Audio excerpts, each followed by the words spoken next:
Salut tout le monde et bienvenue dans ce nouveau Ma Bible Mon Couteau, une émission de catéchèse par des catholiques pour tout le monde. Ce soir, on ressort l'équipe de choc après ces 2 semaines de vacances, après ces semaines de grâce, de fête, de sanctification. On repart sur les chapeaux de roue pour cette nouvelle année et on part avec qui? Avec la fine équipe, à commencer par Monsieur Diego. Bonsoir Diego.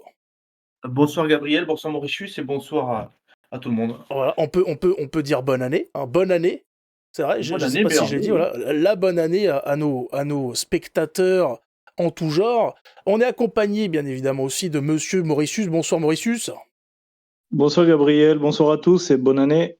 Bonne année, ben oui, bonne année, une bonne et sainte année, comme Sainte dirait année. mon abbé.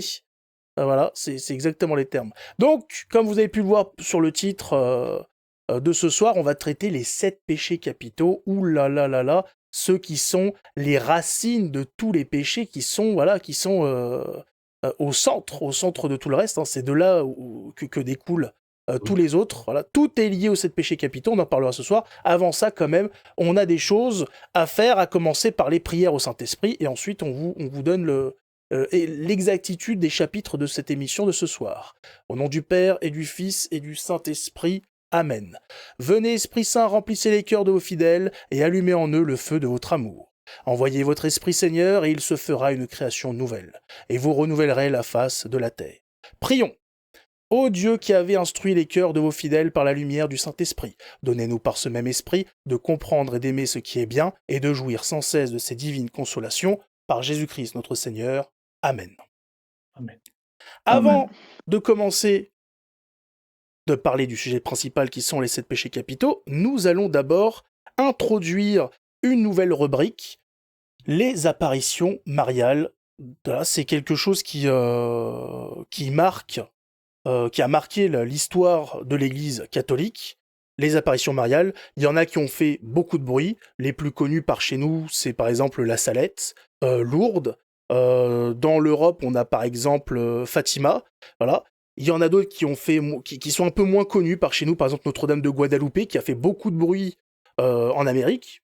Un peu moins ici, il y a des gens qui ne connaissent pas Notre-Dame de Guadeloupe, et il y en a d'autres qui ne sont pas connus non plus, et qui méritent d'être connus, donc on s'est dit, il faut en parler, parce que ces apparitions ne sont pas là pour faire du spectacle, elles sont pas là comment dire, pour occuper le temps, ou juste pour convaincre 2, 3 personnes au fin fond de la campagne. Elles sont là parce que voilà, chaque apparition mariale, elle a un but. La Vierge Marie n'apparaît pas sur un simple coup de tête. C'est pour, la plupart du temps, nous prévenir, pour essayer de changer les choses, et pour nous faire retourner sur le droit chemin. Et donc ce soir, Diego va nous parler d'une apparition mariale, et de laquelle tu vas nous parler Alors, je vais vous aujourd'hui. parler de l'apparition mariale qui a eu lieu à Pontin le 17 janvier 1871. Voilà, donc c'est lié, voilà, ça va être lié normalement aux dates de sortie des lives, qu'on reste voilà dans le calendrier grégorien. Et donc voilà, donc c'est la première. On te laisse, Diego, nous raconter tout ça. Très bien, je te remercie Gabriel. Alors là, je vais vous parler de l'apparition mariale qui a eu lieu à Pontmain, en France, le 17 janvier 1871. Alors pour commencer, Pontmain est une ville située dans le département de la Mayenne, en région du Pays de la Loire. Elle est peuplée de 808 habitants de nos jours.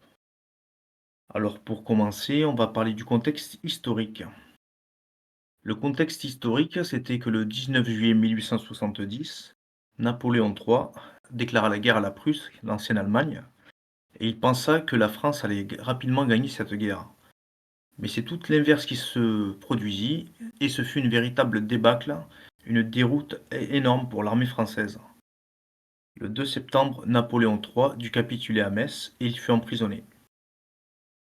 Pourtant, cela ne mit pas fin pour autant la guerre, car la Troisième République fut proclamée le 4 septembre 1870.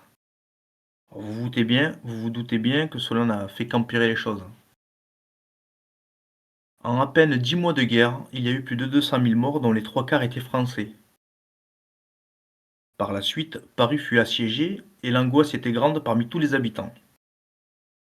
Alors, Eugène, 12 ans, et Joseph, 10 ans, deux enfants de la famille Barbédette, pris chaque jour avec dévotion pour leur frère qui est parti à la guerre. Un jour, les enfants qui rentraient de l'école, il est environ 17h30, donc le 17 janvier, quand Eugène aperçoit une apparition étrange au-dessus de la maison voisine, alors qu'ils s'attelaient à préparer la nourriture pour leurs chevaux. Eugène était fasciné par les étoiles car la nuit était très claire. Il regarde donc la voûte céleste avec admiration, quand soudain son regard est attiré par une forme qui se trouve au-dessus du toit de la maison voisine qui appartient à Augustin Guy de Coq. Il n'accroît pas ses yeux. À ce moment-là, il vit une belle dame en robe bleue, parsemée d'étoiles et portant une couronne d'or. Eugène se dit que cette apparition a sûrement lieu pour l'avertir de la mort de son frère aîné, qui est à la guerre. Mais il se demande si c'est bien cela car il n'éprouve ni tristesse ni peur. Le visage de la dame étant souriant, personne ne parvient à voir cette dame, hormis lui et son frère. Eugène en parla directement à ses parents et à d'autres villageois qui étaient présents. Personne ne pouvait voir cette dame, sauf lui et son frère, comme je vous ai dit, qui le décrit également de la même manière. Donc ça veut dire que les enfants, ils ont quand même expliqué qu'ils avaient vu une dame au-dessus de la maison du voisin. Et donc au début, leur père, qui était avec eux pour surveiller leurs tâches, le fait qu'ils préparaient à manger pour les chevaux, leur dit arrêtez vos bêtises et continuez à faire votre tâche, et après vous allez venir manger. Alors là, les enfants, une fois qu'ils sortent de leur grange, ils voient toujours cette dame. Leur père, il leur dit vous allez manger, et ils en parlent à ce moment-là à leur mère. Alors les adultes, ils étaient un peu perplexes, et leur mère, comme elle était sceptique, elle leur demanda de faire, de réciter 5 Notre Père et 5 Je vous salue Marie. Alors les enfants à table étaient très excités, ils n'avaient qu'une envie, c'était ressortir après manger pour voir si le phénomène était présent, si la dame était toujours présente. Donc la mère, elle les a fait prier pour voir si jamais c'était une apparition authentique, pour qu'ils puissent être protégés. Après les prières, après le repas, les enfants voient toujours cette dame une fois qu'ils sont sortis dehors. Et leur mère se questionne pour savoir s'il pourrait s'agir de la Sainte Vierge. À ce moment-là, ils décidèrent d'aller chercher une des religieuses qui s'occupait de l'instruction des enfants dans le village, qui s'appelait Sœur Vitaline. Mais Sœur Vitaline, elle aussi, ne vit rien. En même temps, une autre religieuse s'empressa d'aller chercher le curé du village, l'abbé Michel Guérin. Cependant, d'autres petites filles du village, qui étaient avec la deuxième religieuse, qui s'appelait Jeanne-Marie, qui avait 9 ans, et Françoise, 11 ans, qui étaient des enfants, elles avaient perdu leurs parents. Elles virent elles aussi l'apparition et la belle dame. La belle dame, comme disaient les enfants, était bien là au-dessus de la maison du voisin.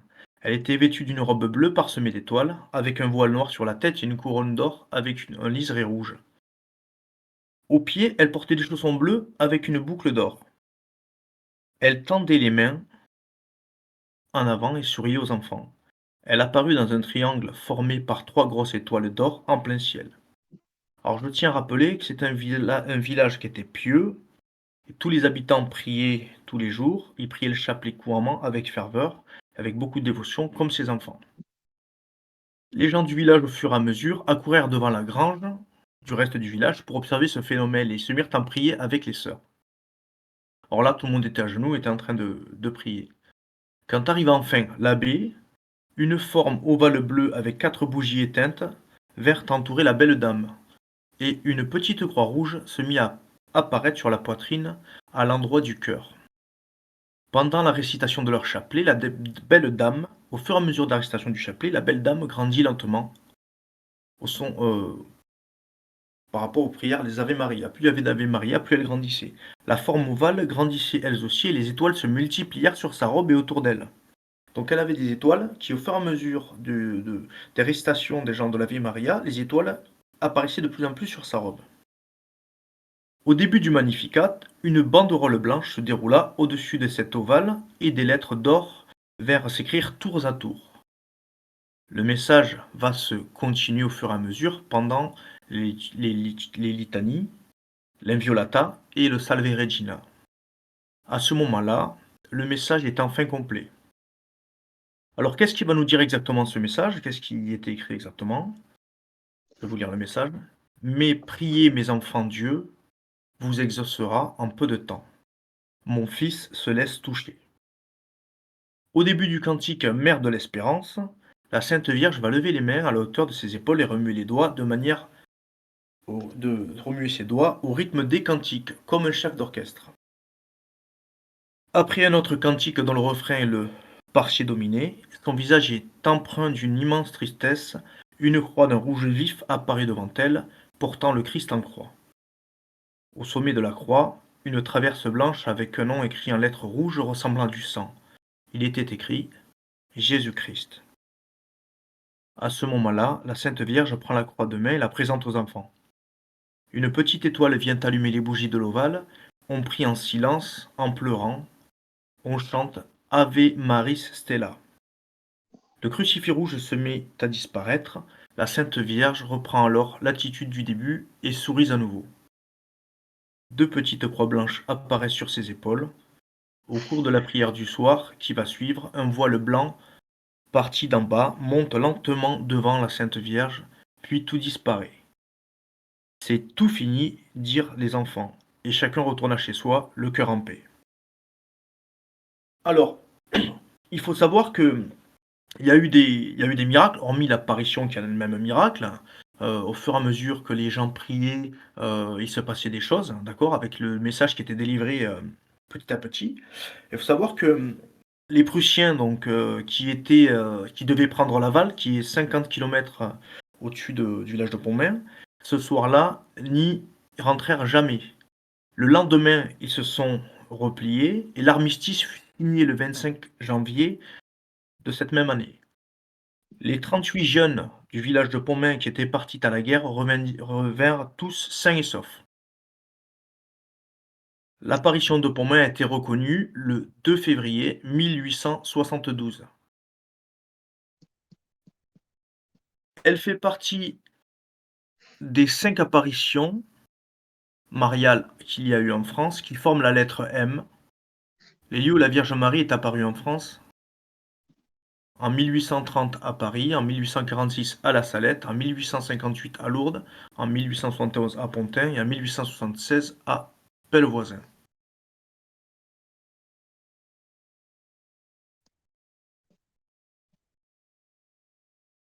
C'est tout?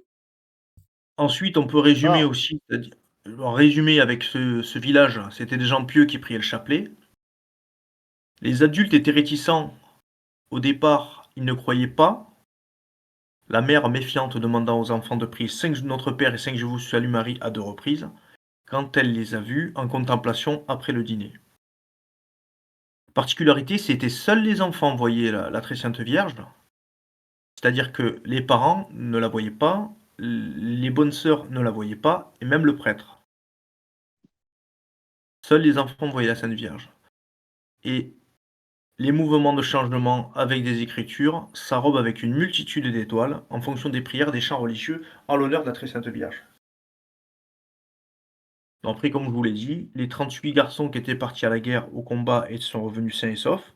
Et le lendemain de cela, la fin du conflit de l'ouest de la France a été épargnée.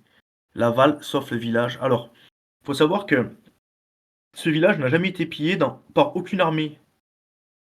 En fait, ce village a été préservé jusqu'à ce jour. Et ensuite, on mettra un lien au niveau de la vidéo. C'est une vidéo qui explique un peu ce récit. On postera ça plus tard quand la vidéo sortira pour que vous puissiez aller jeter un œil.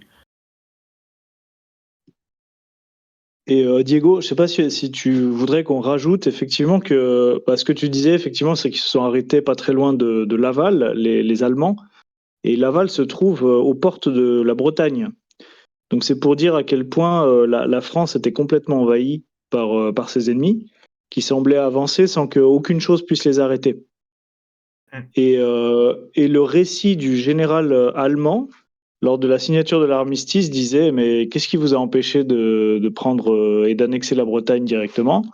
Et il leur a dit à ce moment-là que ses troupes avaient relevé qu'il y avait un vent brûlant qui s'était levé sur eux, et un vent impétueux qui ne laissait pas du tout passer, et qu'ils avaient vu effectivement cette apparition, peut-être pas d'une manière aussi nette qu'ont pu le voir les enfants et les villageois, mais qu'ils ont pris peur, et ils ont été complètement effrayés, et ça les a obligés à revenir en arrière. Ça et une coïncidence avec le fait qu'ils aient des problèmes logistiques dans leur armée, donc peu de matériel ou de vivres pour pouvoir continuer de manière tranquille leur avancée. Donc c'est vraiment miraculeux. Ils ont vraiment été repoussés par la Sainte Vierge. Tout à fait. Elle a stoppé cette guerre. J'ai aussi un petit truc, si vous voulez, sur, ceux que sont devenus les voyants, les 4 voyants principaux. Donc, Eugène Barbedette, qui était né en 1858, qui était le grand frère, qui avait 12 ans, et le premier à avoir vu la belle dame. Il fut ordonné prêtre en 1883. Il fut curé dans plusieurs paroisses du diocèse de Laval et est décrit comme un prêtre zélé. Il mourut en 1927, enterré à Châtillon-sur-Colmont. Son frère Joseph, qui était né en 1860, entra chez les missionnaires oblates et fut ordonné prêtre en 1884.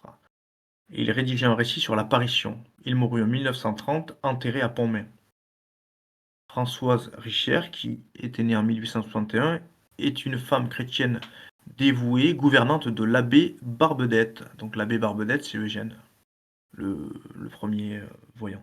Et elle mourut en 1915, atterrée à Châtillon-sur-le-Colmont. Ensuite, Jeanne-Marie Lebosse, qui était née en 1861, orpheline, entra chez les Sœurs de la Sainte Famille. Elle mourut en 1933, après 10 ans de paralysie, enterrée à Bordeaux.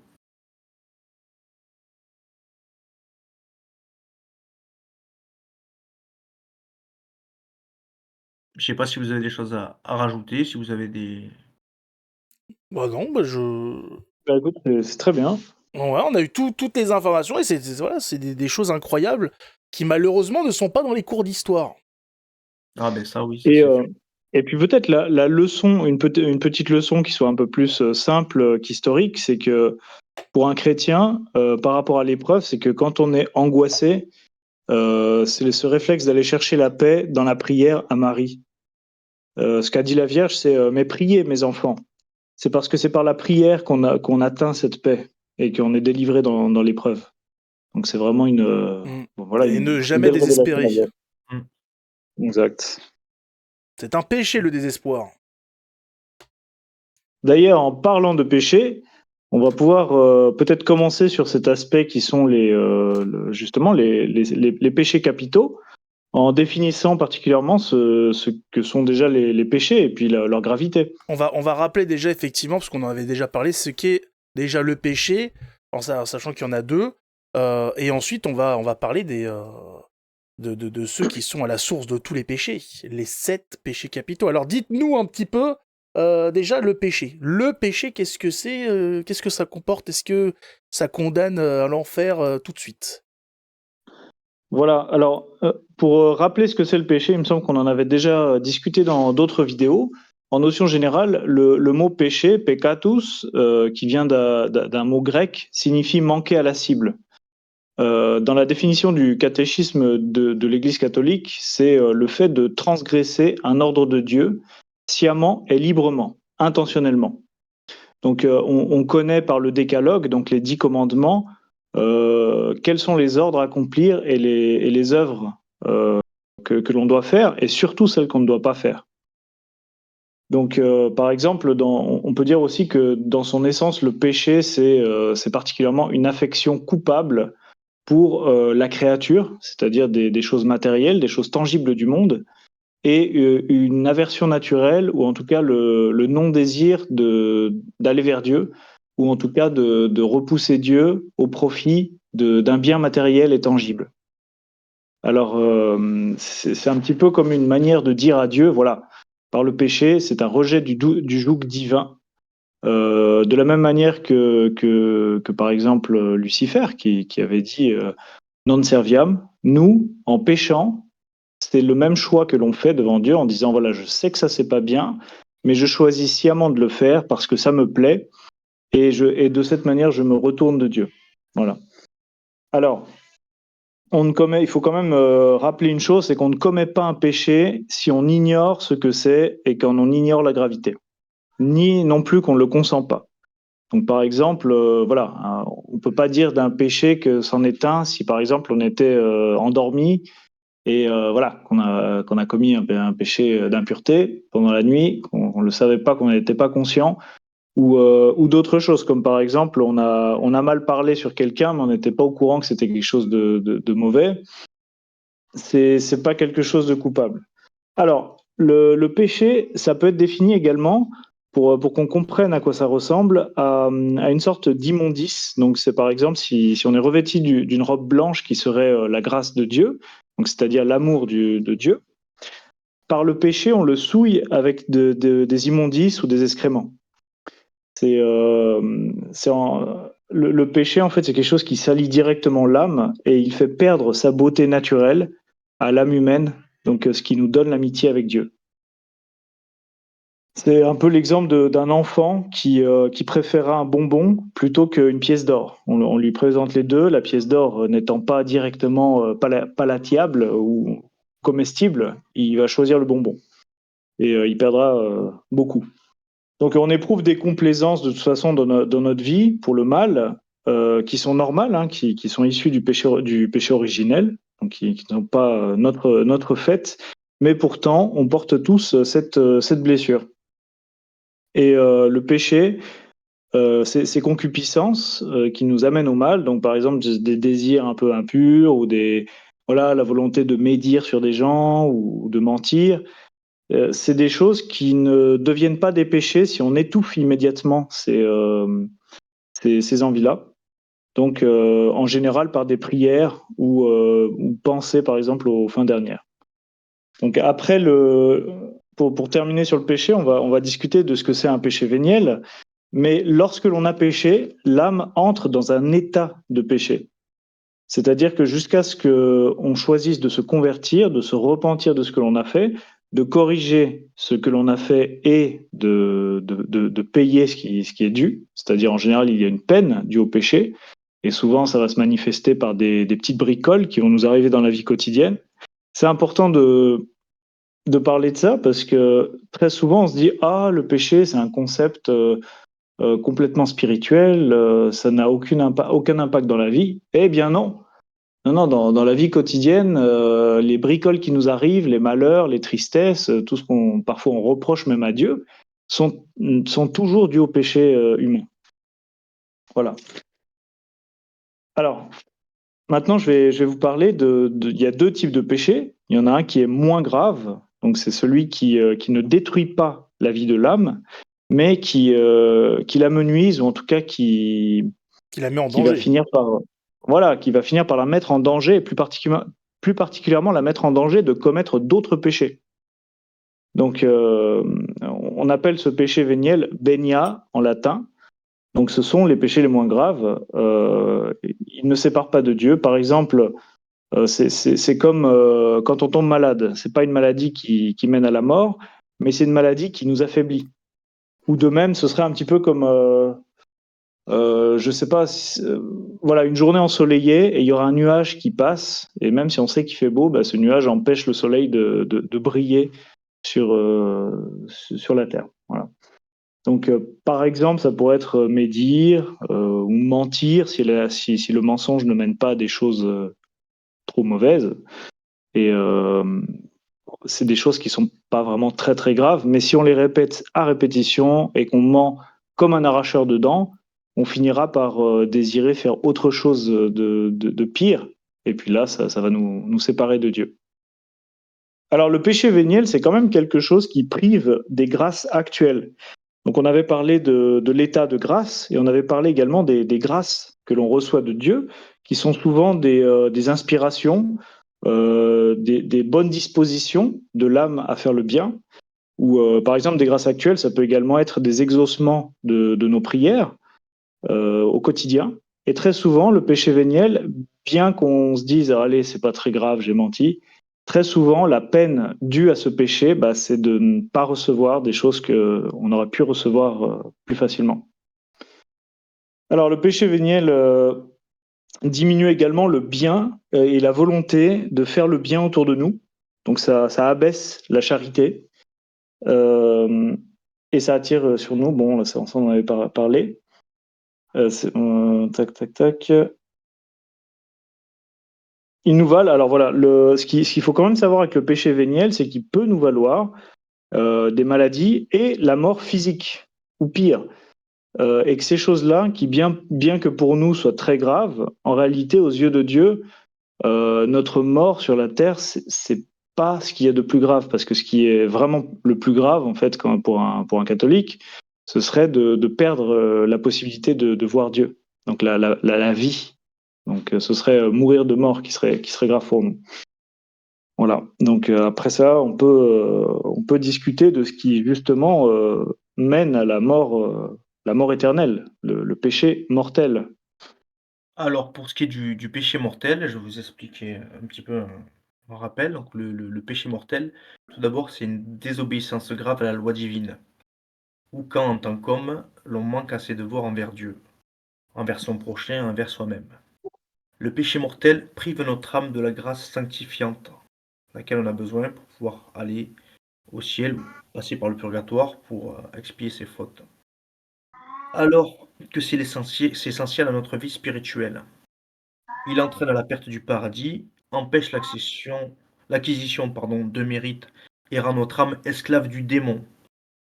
Le péché mortel mérite l'enfer et des châtiments perpétuels. Pour qu'un péché soit mortel, il faut qu'il soit grave et que l'on l'ait fait en pleine connaissance. On ait pris vraiment pleinement connaissance du fait que nous sommes en train de pécher. Et il nous sépare de Dieu, et il nous sépare de Dieu à tout jamais. Si on meurt en état de péché mortel, on va en enfer, tout simplement. D'accord, très bien. C'est tout bon? Alors après, il y a quand même un troisième péché enfin, c'est pareil, hein, c'est un péché mortel, Ouais. mais dont on a déjà parlé aussi, c'est le péché contre l'Esprit Saint. Oui. Ouh, Euh, ça c'est le pire. c'est le pire des péchés mortels parce que c'est quand c'est quand malgré toutes les inspirations et toutes les choses que Dieu nous a fournies pour qu'on se tourne vers lui, on décide sciemment et consciemment de se dire non, je ne veux pas de Dieu, je ne veux pas de sa grâce, je ne veux pas de son esprit. Et souvent, par exemple, ça peut être quelque chose qui est issu d'une vie dans le vice, où on a vécu une vie très vicieuse, ou d'un orgueil particulier qui soit très démesuré, dans lequel on a toujours servi ses intentions ou ses plaisirs personnels, et on s'est toujours détourné de ce qui faisait du bien autour de nous. D'une certaine manière, c'est une façon de dire je suis mon propre Dieu. Et ça, comme a promis Dieu, ce ne sera pardonné ni sur la terre, ni dans le ciel. Par exemple, les pharisiens, qui étaient des gens qui connaissaient parfaitement la loi et les textes, ils pouvaient, par leur connaissance, conclure à la divinité de Jésus-Christ par ses miracles, par les doctrines et les prophéties, mais également par l'enseignement et les miracles qui ont été faits par le Christ. Et pourtant, ils ont choisi de ne pas croire. Eh bien ça, spirituellement, c'est l'équivalent du péché contre l'Esprit Saint. Donc, Voilà, j'en ai fini. C'est tout. Très bien. Voilà, on a rappelé vite fait ce qu'était le péché, parce c'est quelque chose qu'il faut prendre au sérieux, donc c'est bien de le rappeler. Maintenant, nous allons rentrer dans le vif du sujet. Nous allons parler des 7 péchés capitaux et aussi, bien sûr, de comment lutter contre, parce que c'est bien beau de montrer où est le mal, mais si on ne montre pas comment le combattre, c'est pas très utile comment dire, en soi. Voilà, faut quand même savoir comment le combattre. Donc, on va voir ça ensemble. Alors, on va pas rentrer, de toute façon, je pense qu'il n'y a pas besoin de rentrer dans des détails, citer des docteurs de l'Église sur 20 pages. Il faut rentrer rapidement et succinctement dedans. Et on commence tout de suite par l'orgueil. L'orgueil qui est quand même un péché capital qui fait un petit peu mal. Hein. L'orgueil, c'est quelque chose vraiment... dans les péchés capitaux, c'est celui qui est dans le top. Hein. Oui, tout à fait. Après, les péchés capitaux, faut aussi rappeler que c'est la tête capito veut dire caput, là, en latin, la tête. Pour quelle raison? Parce que ce sont tous des péchés qui émanent de notre intelligence. Le premier chef d'entre eux, c'est effectivement l'orgueil, qui est le père de tous les vices. En latin, on dit superbia, la superbe en français. C'est souvent le fait d'exagérer sa propre valeur ou ses biens par rapport à un bien qui soit spirituel, comme Dieu, par exemple. Euh, et l'orgueil se marque très souvent dans la vie par la volonté de se faire remarquer, par des beaux discours, par des beaux vêtements, par des biens matériels, par toutes choses en fait qui sont qu'on essaie de montrer au monde pour essayer de s'élever. C'est un petit peu cette volonté en fait de vouloir être l'égal de Dieu, qui est très similaire et très parallèle à Lucifer, qui avait reçu tous les instruments, donc tous les biens nécessaires pour accomplir sa mission, mais qui a utilisé ces biens non pas pour des raisons spirituelles et pour exalter Dieu, mais pour s'exalter lui-même. Et si vous vous souvenez ce qu'on a parlé effectivement sur la question des péchés, cette question-là nous conduit toujours, l'orgueil, à s'exalter aux dépens de Dieu. Alors l'orgueil, ça conduit à beaucoup d'autres vices, c'est bien ça le problème, et ça détruit la valeur des bonnes œuvres que l'on pourrait faire dans la vie. Donc ça, c'est cité dans le livre d'Ecclésiaste. L'orgueil conduit à la désobéissance et à l'apostasie, comme par exemple Luther, qui étant orgueilleux et plein de lui-même, s'est dit, eh bien, si moi je peux connaître par ma propre intelligence ces choses-là, pourquoi est-ce qu'on aurait besoin de la sagesse de l'Église pour le faire? Alors, l'orgueil, très souvent, il faut comprendre que ça conduit à l'humiliation, c'est-à-dire que Jésus a promis, hein, celui qui cherche à s'élever sera rabaissé. Et celui qui était venu comme un riche repartira les mains vides, c'est-à-dire qu'il sera très souvent privé des biens que Dieu voulait nous offrir dans cette vie comme dans l'autre. Donc il y a des moyens de combattre l'orgueil, c'est notamment en exerçant des vertus comme l'humilité, la patience, la gentillesse. On parvient très souvent à l'humilité par la considération de la majesté de Dieu et de notre petitesse et notre fragilité dans cette vie, dans l'éphémérité de nos actes et de tout ce que l'on accomplit en fait, hein, qui finalement ne durera pas. Et par exemple, Jésus-Christ nous montre ce que c'est l'humilité. En lui-même étant Dieu, étant tout-puissant et étant le principe qui a tout créé, a décidé de s'abaisser au point de se faire homme et de vivre dans la pauvreté. C'est l'exemple même de ce qu'est l'humilité.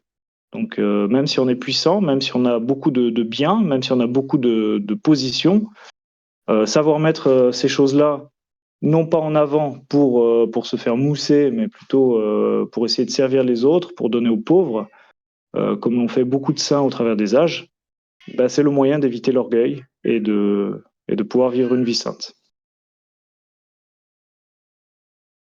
Alors, je ne sais pas si vous voulez parler du deuxième péché capital, l'avarice. On va enchaîner avec effectivement l'avarice. À moins que vous ayez des choses à dire sur l'orgueil encore. Je pense que t'as dit mal de ce choses, qu'il hein. fallait dire Par là-dessus. C'est quelque chose, l'orgueil, c'est vraiment quelque chose qui est... c'est prégnant chez l'humain. Je ne me dissocie pas de ça. L'orgueil, c'est quelque chose vraiment au quotidien qu'il faut savoir combattre, parce que on est tous portés, on est tous amenés à avoir de l'orgueil, plus ou moins, selon les personnes.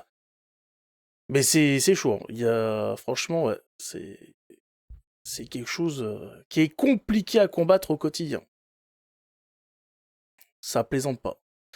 Donc ouais, Alors, pour, le deuxième péché, capital, l'avarice. péché capitaux, l'avarice, avaritia en latin. Ça n'a rien à voir L'avarice, avec les varices. non, rien à voir avec l'avarice, effectivement. Alors, l'avarice, c'est le désir excessif et maladif de posséder des biens matériels, d'accumuler des richesses au détriment de la charité, de la justice et du bien-être d'autrui. Et au-delà Cela ne de concerne pas ce qui est seulement nécessaire. oui, voilà ce qui est vraiment nécessaire pour vivre. Cela ne concerne pas seulement l'argent, mais aussi toute forme de possession et de contrôle matériel. Un exemple de comportement, c'est de refuser de partager ou d'aider les autres par peur de manquer, d'accumuler des biens sans jamais être satisfait, de mettre de l'argent et les possessions au-dessus des relations humaines et spirituelles. Alors, c'est vraiment ce fait de ne pas partager avec les autres, de garder les choses pour soi, c'est une maladie, hein. On est jamais satisfait, donc on va toujours chercher à avoir plus, avoir plus, avoir plus, sans forcément profiter non plus. Heu, c'est particulier comme péché, c'est pas facile de vivre avec des gens comme ça ou de l'être aussi parce que c'est compliqué. L'avarice, ça peut être remplacée par la libéralité. En fait, c'est important de alors dans la Bible, hein, souvent il est dit que pour entrer dans le royaume de Dieu, de notre Seigneur, il faut abandonner ce qu'on a, donner aux pauvres, se libérer du superflu, se libérer des choses dont on n'a pas forcément besoin et qui ne font pas forcément notre bonheur. C'est ça. Alors, déjà, l'avarice, si on a un peu d'argent, ça complique un peu plus la chose. Quand on n'en a pas, c'est un peu différent. En revanche, on peut avoir quand même ne pas avoir d'argent et avoir le désir d'en avoir Ah, c'est ça, hein. et être aussi dans ce péché d'avarice également. Bah oui, c'est comme les moches qui sont contents de pas tromper, mais c'est parce qu'ils ont pas l'occasion de le faire. C'est pas. Ça n'a Ouais. rien à voir avec une quelconque vertu. C'est facile de pas tromper quand on est dégueulasse. C'est plus compliqué pour celui qui est beau de ne pas tromper. Oui, lui, il est plus dans la Voilà. retenue et dans Ah oui, ce fait de combattre perpétuellement ce c'est ça. Le pauvre aura ce beaucoup plus de facilité à ne pas accumuler des richesses inutiles. Là où celui qui a des centaines de milliers d'euros, bah, ça va être un combat de tous les jours de ne pas être tenté d'acheter des voitures de sport à foison, d'avoir des pavillons dans toutes les villes. Voilà. Il faut aussi, comment dire, être conscient de la croix qu'on porte et ne pas voir sa croix plus grande qu'elle ne l'est. ouais, Exactement. Et puis aussi l'avarice, dans cet exemple, du fait de retenir injustement le salaire des ouvriers, comme ça peut être le cas, par exemple, une entreprise qui fait des millions et des millions et puis qui paye un salaire misérable à ses employés. Ça peut être également quelque chose comme ça. Tout à fait. Et l'avarice, pour un pauvre, ça mène très souvent à l'envie, qui va être un des 7 péchés capitaux aussi. tout à fait. Vas-y, on te laisse continuer, Diego. Ben, moi, j'avais fini pour l'avarice, c'était vraiment, succinct, c'est-à-dire que pour moi, on a tout résumé, hein, de toute manière. Et t'as dit comment on lutte contre l'avarice? Oui, C'est bon? donc c'est par la libéralité, donc c'est-à-dire qu'en fait, c'est vraiment en partageant énormément avec les autres, C'est ça, on en se pratique, mettant à voilà. leur On est généreux, sans se mettre en danger économiquement. oui, Voilà, Dieu ne veut pas qu'on se retrouve en danger. Voilà, c'est vraiment donner dans ses capacités. Voilà, au lieu vous passez devant un magasin, ah, tiens, il y a une jolie montre, alors que vous en avez déjà une, et ben l'argent que vous comptiez mettre dans cette montre, je sais pas, vous allez vous allumez quelques bougies à l'église, vous priez, ensuite vous allez donner cet argent, je sais pas, acheter quelques nourritures pour des SDF, etc. Voilà, vous l'employez à autre chose. ça peut être aussi donner du temps pour les autres. Et bien sûr, quand vous n'avez pas les moyens, c'est donner du temps. Voilà, vous donnez de votre personne dans différentes choses.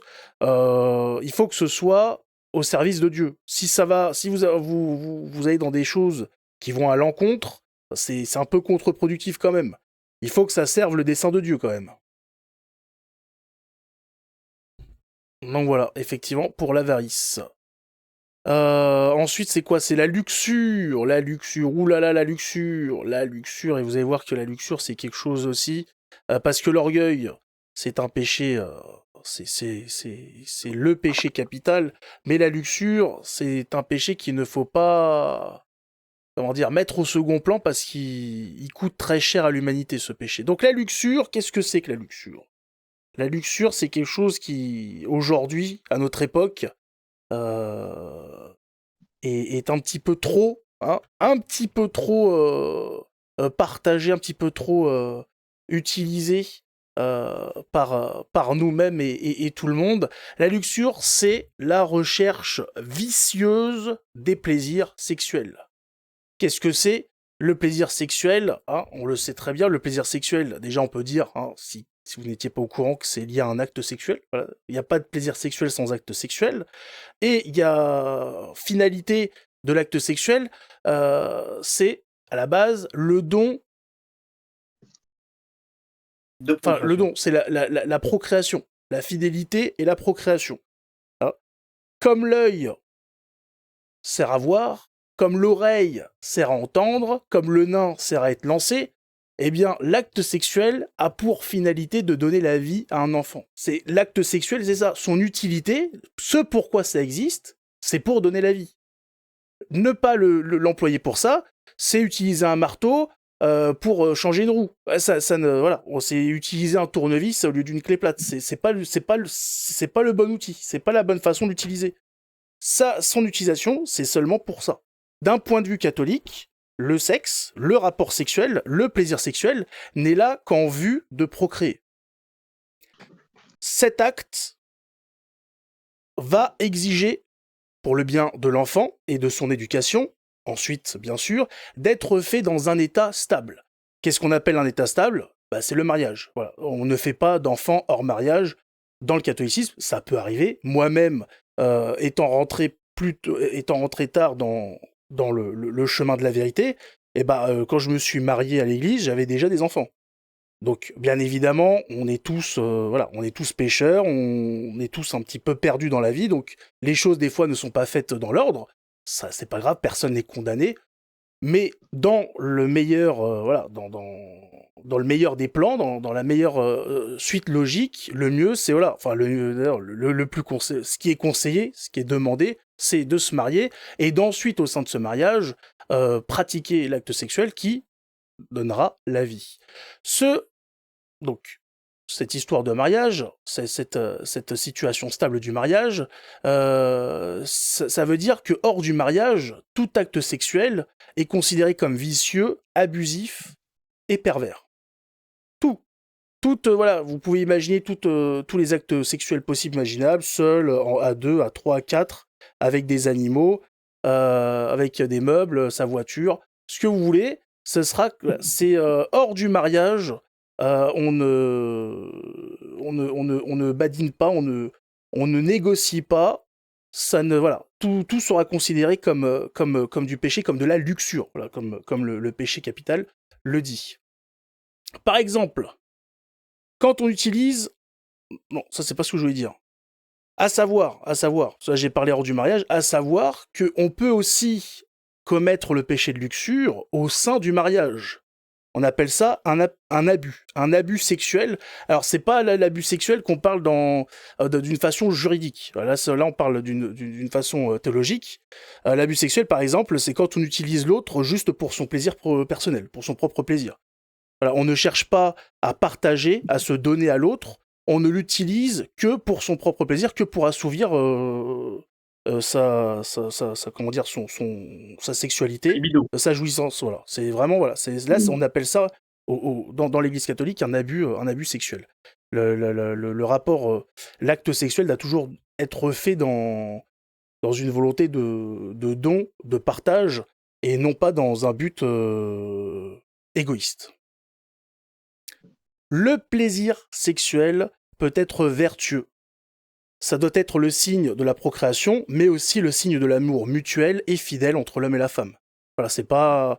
Il faut qu'il y ait un peu plus que juste le rapport en lui-même. Ça signifie beaucoup. Derrière, il faut vraiment qu'il y ait un amour, qu'il y ait une fidélité dans cet amour. Sinon, l'acte en lui-même, tout seul, ça n'apporte pas tout, même si ça ne ramène pas à un péché mortel. Mais voilà, si vous êtes avec quelqu'un que vous n'aimez plus, c'est compliqué. Mais ça, après, vous vous débrouillez avec votre prêtre.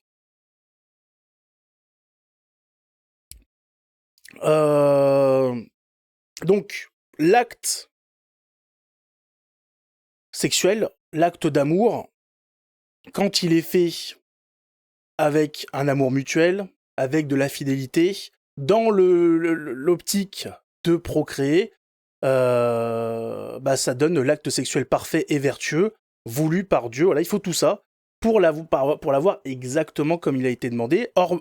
Hormis tout ça, enfin, même si c'est pas exactement tout ça, vous n'êtes pas non plus dans le péché, mais c'est dans cette optique-là que l'acte sexuel est voulu. À partir du moment où c'est une partie de jambes en l'air pour une partie de jambes en l'air, vous vous écartez un petit peu de la chose. Et quand c'est pour assouvir des choses bizarres, tout ça, voilà. En tout cas, tant que c'est pas pour procréer, il y a un problème. Toutes les dérives sexuelles possibles, imaginables, qu'on peut faire au sein d'un couple avec juste 2 personnes, hein, sans l'apport de qui que ce soit ou de quelconque animal, c'est pas bon. Tous les rapports sexuels que vous allez devoir avoir dans votre couple en tant que catholique, c'est des rapports qui se veulent comment dire, dans la procréation. Il faut que je sais pas comment le dire d'une façon on va dire euh, propre et poli, mais il faut que là aille jusqu'au bout, voilà, dans l'optique de procréer. On ne fait pas n'importe quoi. Hein, pas de... C'est quoi le terme déjà? Il y a un terme pour ça qui est assez sympa. Le péché Fornication. de quoi? Le cornardisme. D'onanisme. Pardon. Voilà, c'est celui-là que je cherchais moi. Voilà. Si vous savez pas, vous tapez onanisme. O-N-A nisme après. Ça n'a rien à voir avec le nanisme. Hein. Non, le nanisme, ça n'a rien à voir. Ça, c'est les personnes de petite taille. Ça, c'est pour les catapultes. C'est autre chose.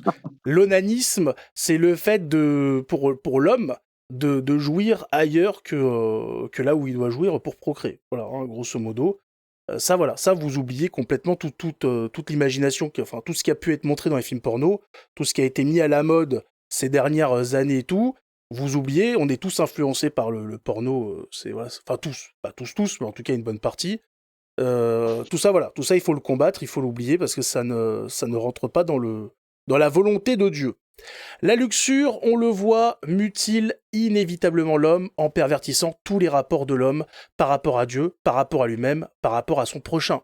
Petit à petit, la luxure va déséquilibrer profondément toutes vos facultés. Voilà, c'est de toute façon comme tout péché d'ailleurs, au fur et à mesure de le pratiquer, vous allez avoir des conséquences dans la vie, dans votre façon de voir les choses, dans votre rapport aux autres et tout qui va changer. Le fait de pratiquer les vertus vous change complètement, le fait de pratiquer les péchés vous change complètement.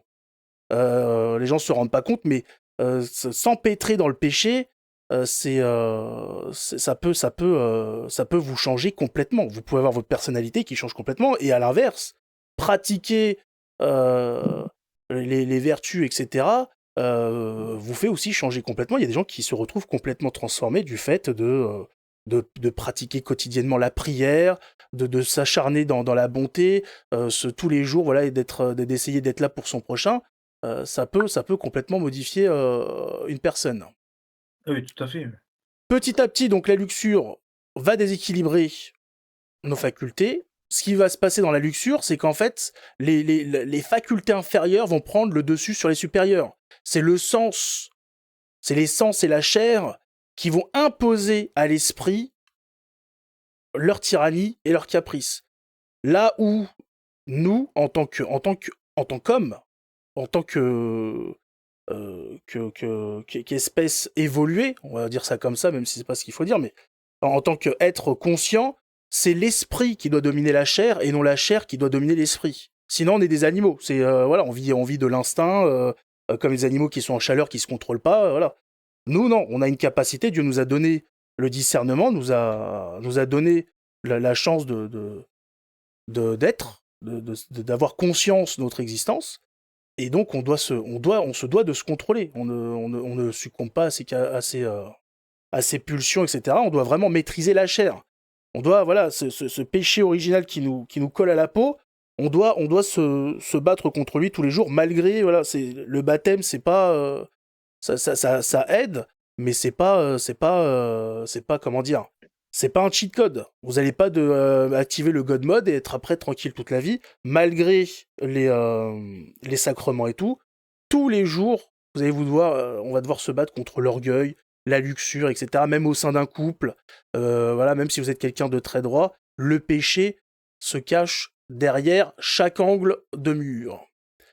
Alors, donc, je disais donc par rapport à la chair et à l'esprit, l'homme ainsi gouverné par les sens cesse d'être un homme et donc devient un animal, ça c'est ce que j'ai dit. Il rentre alors dans un cercle vicieux, voilà, en se laissant gouverner par ses sens et la chair. Malheureusement, à force de se laisser entraîner là-dedans, on s'en sort plus.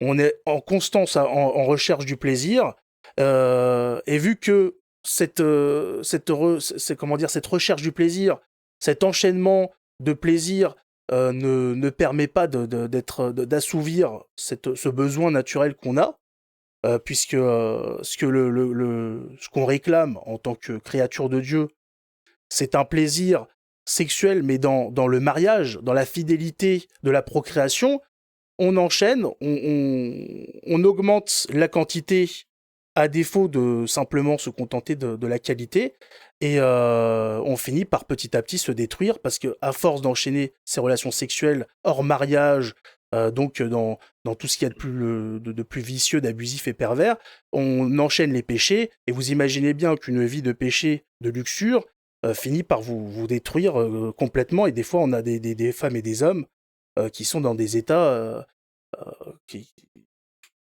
pour les récupérer, ça devient un vrai combat. La santé corporelle, mais surtout la vitalité spirituelle, va se perdre à chaque rapport, à chaque péché. De toute façon, votre vitalité spirituelle en prend un coup. Alors à chaque fois qu'on se confesse, on retourne à notre état baptismal, mais je rappelle que quand on se confesse, on part du principe qu'on ne recommencera plus. Si on sait, en se confessant, qu'on recommencera, la confession ne marche pas. Donc on fait attention là-dessus aussi. Voilà.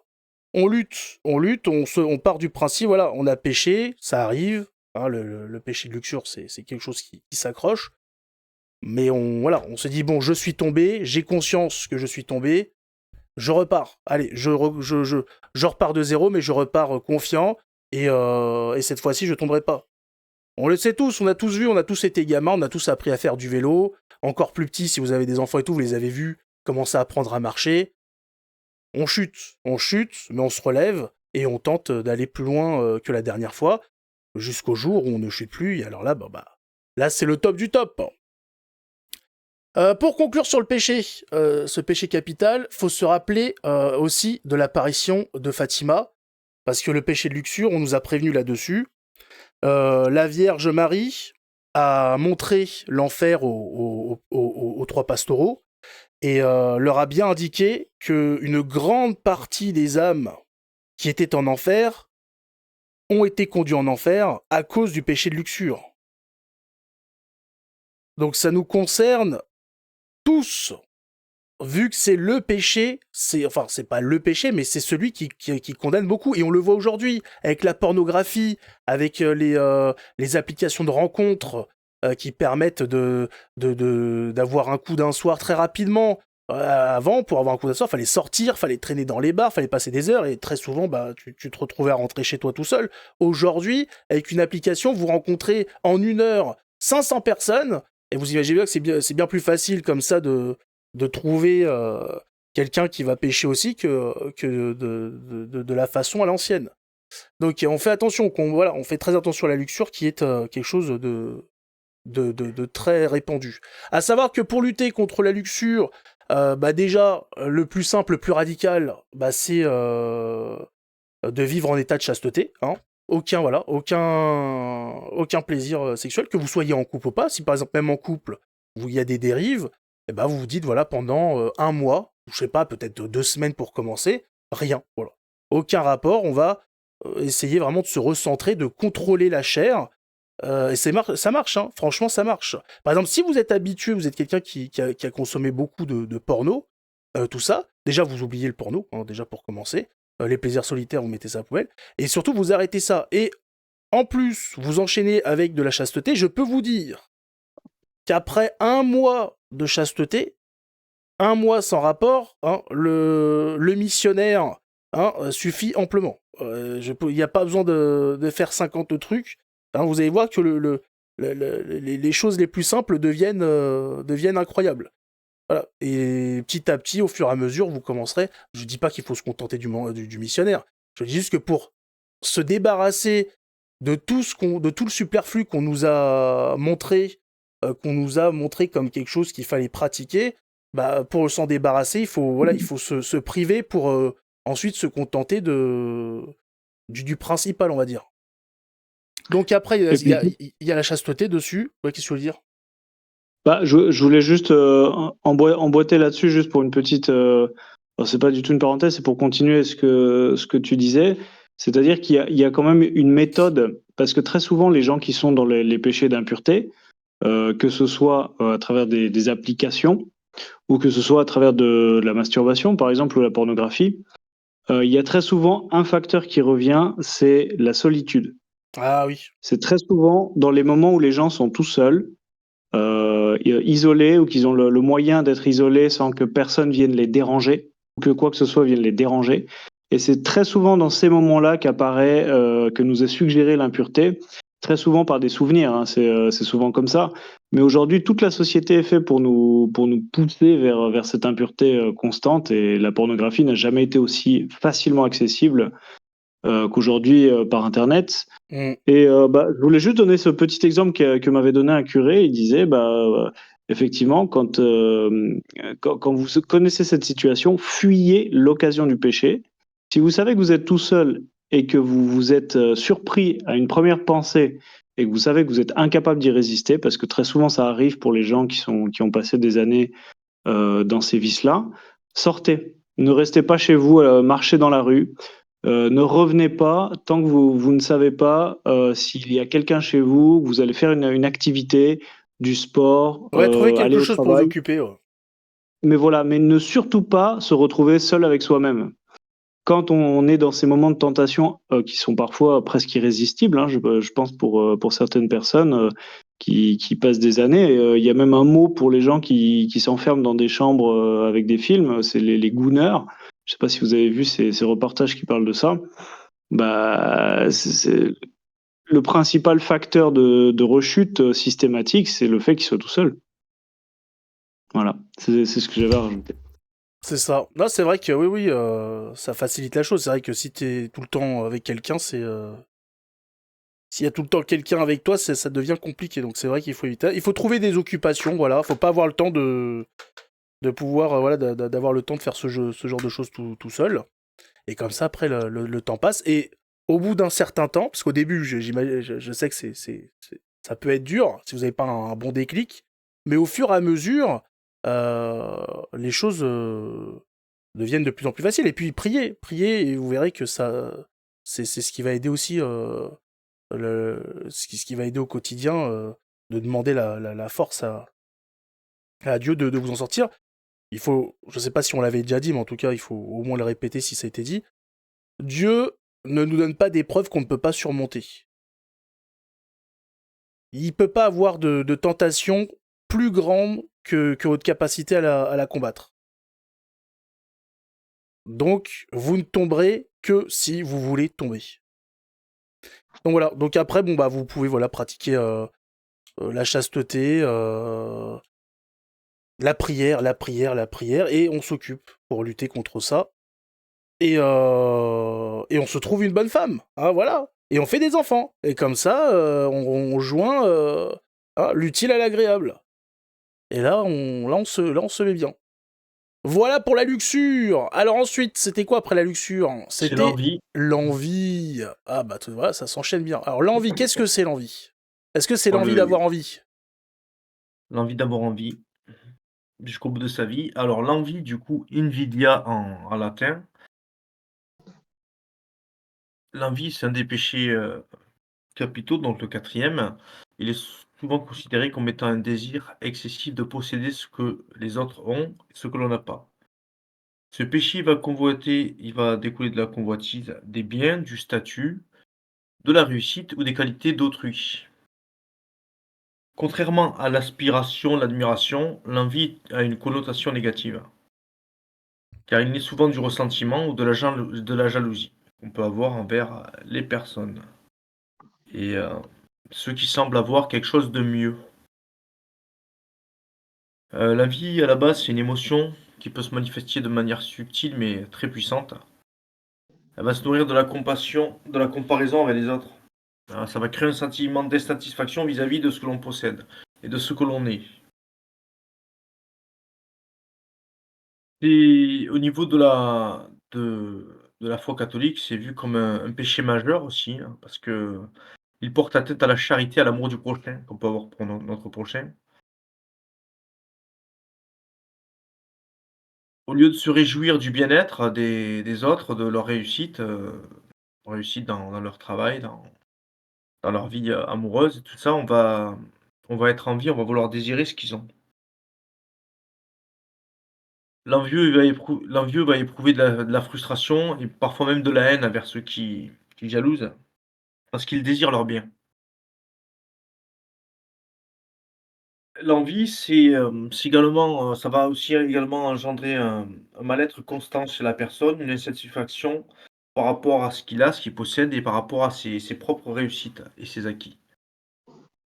Ça peut causer beaucoup de tensions au niveau des relations humaines, car l'envie détourne une personne de l'amour du prochain, du respect du prochain, comme j'ai dit un peu avant, en le poussant à ressentir de l'amertume et à vouloir prendre ce que les autres possèdent. L'envie déforme le cœur, le rend moins apte à la charité et à l'humanité. Ça va vraiment vous endurcir et vous noircir le cœur. Alors l'envie, c'est vraiment une tentation contre laquelle il faut vraiment lutter. Vertus opposées, à l'envie sont la générosité envers son prochain et la gratitude. Pour la gratitude, en premier lieu, envers le bon Dieu, pour le remercier de ce qu'il nous a donné. S'il nous a donné ça, c'est parce qu'il nous a mis des épreuves sur notre vie, il nous a donné ce que l'on mérite. Alors, pas ce que l'on mérite tout au long de notre vie, mais ce qu'on mérite à un moment précis de notre vie. Il faut être capable de se réjouir des petites choses, des petits succès,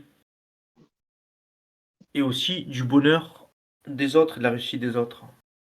Plutôt que de les envier, il faut avoir une attitude conforme aux valeurs chrétiennes, charité de l'amour du prochain. Dans l'Évangile selon Matthieu, il est suggéré de chercher à se concentrer sur la richesse spirituelle. D'ailleurs, c'est ce que nous enseigne notre Seigneur Jésus à plusieurs reprises, où il nous dit que son royaume ne c'est pas de ce monde et que les biens amassés sur terre, on ne les ramènera pas avec nous. Mais il faut s'amasser des trésors non sur terre, mais dans le ciel. Plutôt que des biens matériels et d'être envieux de notre prochain, de nos amis, voire même de nos ennemis, bien souvent. Euh, Dans l'envie, il y a par exemple, l'envie des biens de son prochain, l'envie, on peut être, attiré, mais là aussi la luxure, tout s'entrecroise. Désirer la femme, d'un autre et rappelez-vous, on a vu ça aussi dans les 10 commandements. Oui, Il faut se contenter, se satisfaire de ce que l'on a. Comme je l'ai dit tout à l'heure, on a ça à l'heure actuelle, au moment présent, on est dans une épreuve, comme tu l'as dit très justement Gabriel, c'est le bon Dieu va jamais nous donner des épreuves plus difficiles que l'on puisse supporter, une croix plus dure à porter que celle que l'on porte, et il faut toujours se remettre à Dieu. Se remettre à Dieu, prier, jeûner, euh, essayer de voir du monde, pour ne pas céder, ne pas se refermer sur soi-même et céder à tous ses péchés. Voilà pour ce que ce que j'avais dit pardon, sur l'envie. sur Allez, l'envie. Très bien. On va passer au cinquième. La gourmandise. Le péché de gourmandise. Oulala. Oulala. On va manger la gourmandise. Qu'est-ce que c'est? Bah, c'est le fait de chercher du plaisir dans le manger. Ça consiste à manger pour une finalité contraire à la nutrition, voilà. tout simple, hein. C'est manger en vue du plaisir et non manger avec plaisir. Voilà, manger un plat qui nous fait plaisir, c'est pas un problème. Voilà, manger quelque chose qu'on aime, c'est pas ça le souci. Manger son plat préféré, c'est pas on commet pas un péché de gourmandise. C'est rechercher du plaisir par le repas. Là, on rentre dans le péché. Le péché de gourmandise va concerner aussi la quantité de nourriture ingurgitée, bien évidemment. Quand on mange au-delà de ce qu'on a besoin, c'est un dérèglement de comment dire de la nourriture, de notre besoin, de notre rapport. Et là, on est dans la gourmandise aussi. Voilà. C'est les deux. C'est pas que de manger dans des grosses quantités. Si la personne, par exemple, est un sportif, qu'elle a besoin de s'alimenter souvent, bah, elle ne commet pas un péché de gourmandise. Elle a une nécessité, un besoin calorique qui fait qu'elle va devoir faire 3, 4, 5, 6 repas dans la journée.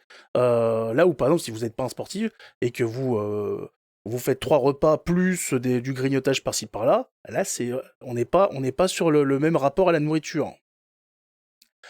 À savoir que le problème n'est pas la nourriture en elle-même. Hein, il faut le péché, c'est pas la nourriture qui le commet, c'est nous. Puisque, faut se le rappeler quand même, tout ce que Dieu a créé est bon.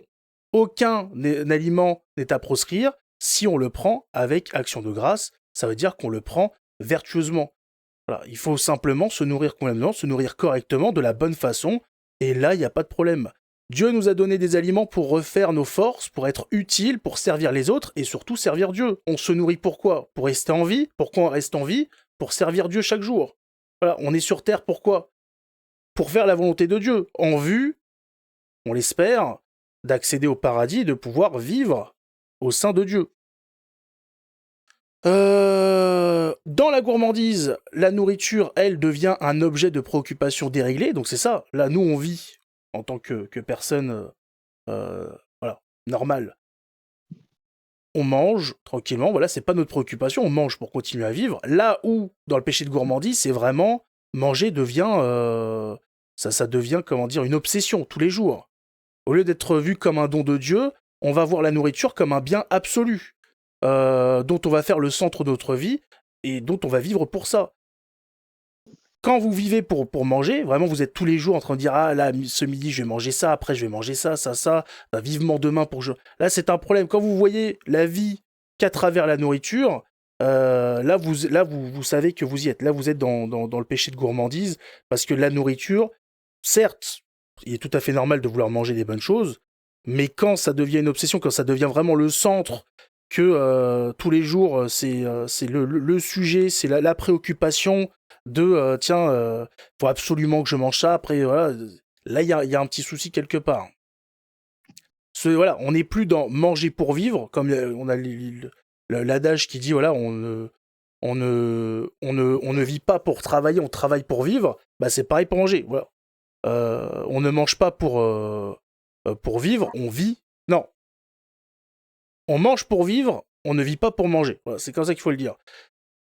On peut le voir aussi dans Saint Paul, qui nous met en garde contre le péché de gourmandise. En tout cas, c'est ce qu'on peut comprendre. Dans 1 Corinthiens, chapitre 10, verset 31. Soit donc que vous mangiez, soit que vous buviez, soit que vous fassiez quelque autre chose, faites tout pour la gloire de Dieu. Parce que les aliments, au-delà de nous nourrir, comportent une finalité plus profonde, une finalité spirituelle, parce que la nourriture prise avec action de grâce sera une nourriture qui nourrit le corps et l'âme. Dans la nourriture, quand on fait les bénicités, la nourriture n'est plus de la simple nourriture. Il y a un apport calorique, tout basique, mais il y a aussi un apport spirituel. Voilà. Là où l'animal va manger en suivant son instinct, en suivant ses besoins sans réfléchir, nous, on sait qu'il faut bénir, nous devons faire la bénicité, nous devons bénir notre repas, nous devons remercier Dieu de ce repas, et là est toute la différence avec le reste de l'humanité. C'est qu'on sait de qui vient ce repas, et le fait de le faire change tout. Voilà, c'est pas à prendre avec des pincettes, à prendre à la légère et tout. Si on nous demande de le faire, c'est pas pour rien. Il faut aussi se rappeler ce qu'a dit Matthieu hein, dans le chapitre 4, verset 4. quand Jésus est dans le désert, l'homme ne vivra pas de pain seulement, mais de toute parole qui sort de la bouche de Dieu. Voilà. Ça veut bien dire, comme je l'ai dit tout à l'heure, que la nourriture doit être accompagnée. Voilà, c'est pas juste de la chair, c'est pas juste de la matière. Il faut que ce soit plus que ça. Et là, on est sur autre chose que de la gourmandise. Là, on est vraiment sur de la nourriture qui alimente l'homme, que ce soit au niveau du corps et de l'âme. Pour les pères de l'Église, il est clair que l'excès d'aliments va priver l'esprit d'une certaine énergie intellectuelle et spirituelle et va le plonger dans un état d'obscurité. Faut pas... la nourriture a un effet sur le corps. Ce qu'on mange, que ce soit intellectuellement, culturellement, ou au niveau des aliments, a une importance et a surtout comment on dit un, je cherche le terme, a un effet sur nous, a des conséquences sur nous.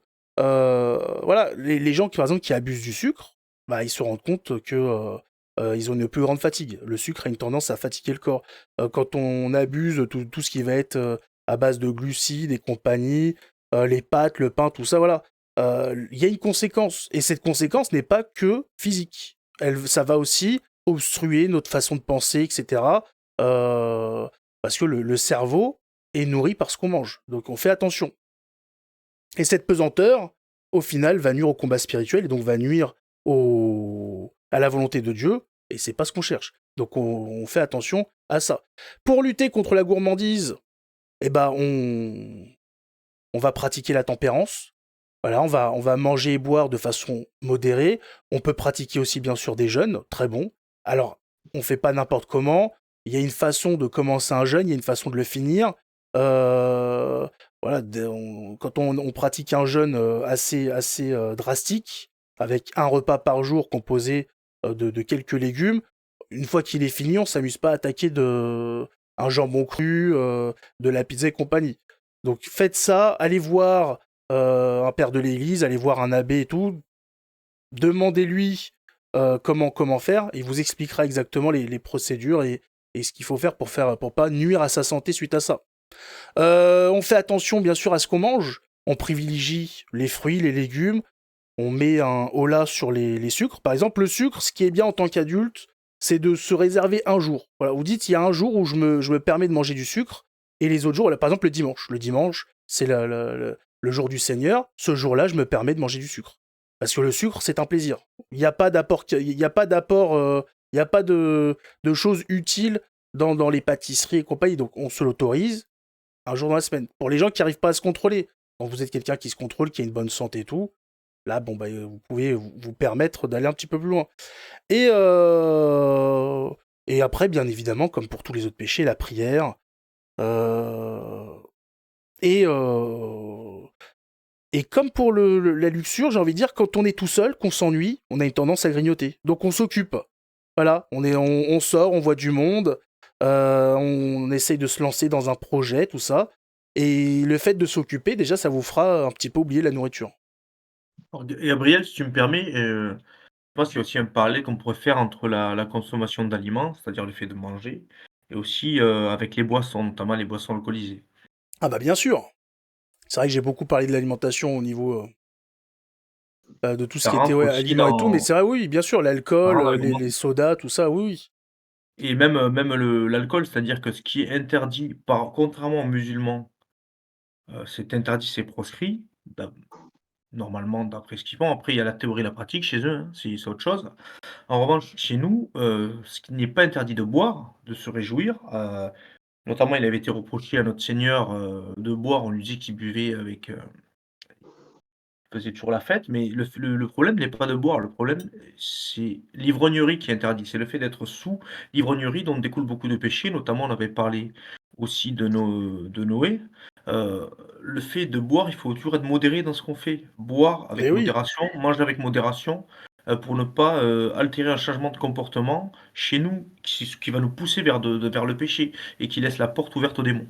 bien sûr, comme on ne doit pas manger pour chercher du plaisir, on ne doit pas boire de l'alcool en recherche d'ivresse. On se boit une bonne bouteille parce qu'on apprécie le goût. Si à partir du moment où on boit pour être dans un état second, bah là on est dans le péché de gourmandise. Là on ne boit pas cet alcool parce qu'il est bon, parce qu'il accompagne le repas. On le boit parce qu'il va nous mettre dans un état voilà, un état d'ébriété, et c'est pas ce pourquoi c'est fait à la base. Est-ce que vous avez quelque Et chose à rajouter? Vas-y. ouais, un tout petit truc, c'est par rapport à la tempérance, c'est-à-dire que la tempérance, c'est effectivement ce qu'on essaie d'appliquer dans le cas de la gourmandise. Alors on peut essayer de la fuir, la gourmandise. Par exemple, si on a des paquets de gâteaux chez nous et qu'on est addict à manger des gâteaux, à finir le paquet, ce sera plus facile d'avoir de la tempérance si on n'a pas de gâteau chez nous. Tout à fait, ouais. Donc voilà, si par exemple vous avez une faiblesse avec la nourriture, évitez d'acheter ce type de nourriture ou cet alcool ou ces bières dont vous savez que vous allez abuser et ça va vous aider. Ensuite, pratiquez la tempérance si vous êtes exposé à ce désir. Par exemple, mettons que vous vouliez vous resservir un bon verre de vin, mais vous prenez conscience de ça et vous savez que ce sera un petit peu trop. Eh ben, le fait de dire non, je ne me sers pas, vous rangez la bouteille, c'est un acte vertueux, c'est un acte de sacrifice, et puis ça nous vaut justement des grâces qui vont nous permettre par la suite de pouvoir résister plus facilement à ces désirs de gourmandise. Voilà. C'est ça. Et quand on va faire les courses, on se fait une liste. Comme ça, on perd pas de temps, on traîne pas dans les rayons.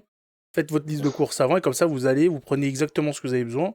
Et hop, une fois que vous avez quitté le lieu, vous êtes tranquille. Effectivement, vous facilitez la vie. Et puis surtout, ne pas aller faire ses courses quand on a faim. Tout à fait, ouais. Ah ouais, ouais, ouais, ouais. Vaut mieux les avoir fait, ouais. C'est ça c'est vrai. Vaut mieux aller faire les courses après un bon repas. Ça, vous êtes beaucoup plus tranquille. On dit non, ça finalement pas besoin. Alors que c'est vrai que quand on est à la dalle, on a les yeux plus gros que le ventre, et on a tendance à acheter plus que ce qu'on aurait acheté en temps normal. Tout à fait. Alors ensuite, après la gourmandise, la colère. Oula, voilà. Oh, Alors, la oula, colère, y a plus de M&M's. La colère, qu'est-ce qui se passe? c'est tout un thème. La colère, bah, déjà, il faudrait commencer par définir ce que c'est la colère. La colère, on peut la montrer par un homme qui s'irrite, par quelque chose qui lui déplaît, et il a un désir de s'en venger. Donc très souvent, par exemple, on se met en colère et on attribue aux autres des torts à cause de notre irritation. Donc c'est un sentiment avant tout, la colère. C'est pas comme les meurtres en France. C'est vraiment un sentiment qui monte depuis l'intérieur, donc qui est suscité par notre faiblesse, par notre blessure originelle. Et c'est beaucoup plus actif chez certaines personnes, chez certains peuples aussi. Euh, et c'est quelque chose en fait qui vient depuis l'intérieur et qui va accentuer une contrariété. Donc par exemple, vous pouvez avoir une contrariété sur la route, c'est-à-dire quelqu'un vous coupe la route et puis il en a rien à fiche et il passe devant vous. Euh, c'est irritant, ça peut être déplaisant effectivement, mais le fait de s'irriter, de se mettre en colère et de commencer à crier au volant, par exemple, bah, c'est très simplement céder à cette impulsion qui nous est susurrée dans l'oreille par le démon. Alors, le problème de la colère, c'est que c'est quelque chose qui nous pousse au péché également. La colère peut produire, par exemple, beaucoup d'injustice par la recherche de vengeance. C'est-à-dire que, par exemple, quelqu'un nous a mis en colère, peut-être qu'il ne sera jamais conscient de ce qu'il a fait pour nous mettre en colère, et nous, on va à tout prix essayer de se venger. La personne va essayer de se venger parce que ça lui a déplu. Et bien ça, par exemple, c'est absolument un péché. Et Dieu nous a commandé d'ailleurs en nous disant à moi la vengeance, à moi la rétribution. Donc on ne peut pas se mettre en colère et la conserver dans le but de nuire à l'autre parce qu'on a été mis en colère. Donc le problème est là, la recherche de vengeance. Par contre, il est possible d'exprimer une colère si elle est juste, donc notamment vertueuse. Par exemple, la colère de corriger un frère s'il est en train de faire quelque chose de très mauvais, pour protéger également notre famille, hein, ou protéger quelqu'un. Ou par exemple, exprimer sa colère par rapport à quelque chose d'extrêmement négatif qu'aurait commis un enfant, il est parfois nécessaire de montrer et d'exprimer sa colère. mais cependant, pas au point de pécher, c'est-à-dire pas d'aller frapper les personnes, pas d'aller montrer une agressivité qui soit tellement excessive qu'elle cause une blessure chez l'autre. Voilà. Enfin, une blessure, je parle psychologique, bien sûr. Alors, la juste colère, c'est une exception parce qu'elle provient de la charité. Donc, c'est l'amour de Dieu qui montre, qui montre ce type de colère. Par exemple, la colère qu'a eu le Christ lorsque au temple, il a renversé toutes les tables et chassé les marchands du temple, parce qu'il a dit, ne savez-vous pas que cet endroit est le temple de Dieu et vous en avez fait un repère de voleurs. Ce type de colère, donc même s'il est très démonstratif, est pourtant juste et nous montre qu'il peut y en avoir, qu'il y a certaines colères qui sont bonnes. Cependant, de manière générale, la colère devient un vice parce que on tombe trop souvent dans l'indulgence par rapport à nos irritations. Ça nous rend détestables, ça nous rend irascibles et infréquentables. Et d'une certaine manière, bah, ça nous prive aussi, tout comme beaucoup d'autres péchés, de certaines grâces que Dieu veut nous offrir par les autres, parce qu'on devient absolument infréquentable. Alors, il existe des remèdes pour vaincre la colère. Donc, ça demande un travail sur toi-même. C'est peut-être parmi ces péchés capitaux, la colère, c'est peut-être la chose qui est la plus difficile à contrôler parce que ça demande, d'une part, déjà la réalisation qu'on est colérique. Donc, on a ce tempérament. Il fait partie des 4 tempéraments principaux. Mhm. Et ensuite, d'agir factuellement par rapport à ces moments où on est suscité, où on sent la colère monter en soi. Et par exemple, en ne parlant pas. Quelqu'un nous dit quelque chose qui est absolument insupportable à nos oreilles, quelque chose de politique, par exemple, mettons un déjeuner de famille ou un bon dîner à Noël, ça parle de politique. Et plutôt que de réagir avec colère à une parole qui est complètement fausse ou qui a suscité notre colère, bah c'est garder silence, essayer de garder pour soi cette émotion et de ne pas réagir sur le moment. Donc, c'est-à-dire, peut-être on en parlera plus tard, mais pas sous le coup de l'émotion. Et si possible, dans ce moment-là, recourir à la prière. Donc, c'est-à-dire essayer de faire une petite prière qui nous ramène un petit peu à notre bon sens. Et particulièrement si notre colère, si par exemple si on a exprimé notre colère et que nous avons blessé quelqu'un, l'Église nous demande de réparer notre faute de suite, donc en s'excusant ou en faisant quelque chose.